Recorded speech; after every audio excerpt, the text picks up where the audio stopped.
we're entering a brand new year, and for many of us, it's time to make some resolutions. This morning, we're talking about resolutions for your skincare. Dr. Mamina Turegano is here with some great ideas, and you have 4 tips for us, starting with, I do. You need to see the dermatologist, yes, right? Yes, and I think that's the most important tip, to see a dermatologist for a full body skin check.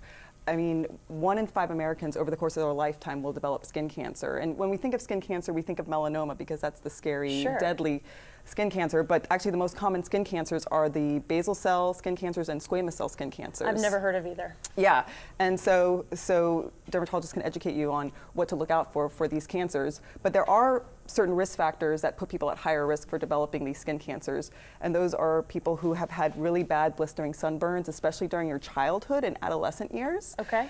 And people who have really fair skin that's accompanied with freckles, red hair, and blue eyes. Okay. People who have used a tanning bed more than 10 times.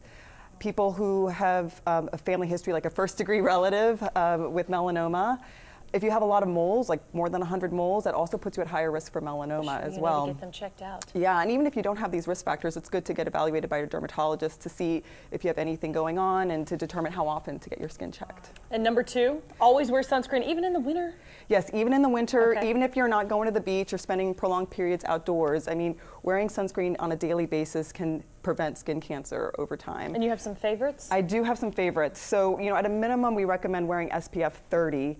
And 2 of my favorite brands are La Roche-Posay and Elta MD. I think they're excellent. But if you wear an SPF 30 or higher, we'll be happy with that. Okay. And within the sunscreen family, they're divided between physical sunscreens and chemical sunscreens. Physical sunscreens, the active ingredients contain zinc oxide and or titanium dioxide. And these are minerals that sort of deflect the UV rays. And I tend to recommend physical sunscreens over the chemical sunscreens because they could be less irritating for people with sensitive skin and less pore clogging for those who have acne-prone skin. Okay, and have a normal face routine and remember to exfoliate. We have about 45 seconds for the last 2 tips. Oh yeah, so for, I recommend everyone just at bedtime, wash your face, get rid of the impurities, pollutants that build up over the course of the day. And then if you're interested in anti-aging, using some form of retinoid, whether it's an over-the-counter retinol or prescription Retin-A or tretinoin, and then an antioxidant serum in the morning with your sunscreen. Okay. And then, I need to be taking notes. Yeah. And then I also recommend just exfoliating at least once or twice a week. You want to use a chemical exfoliant like a glycolic acid and start with something very gentle.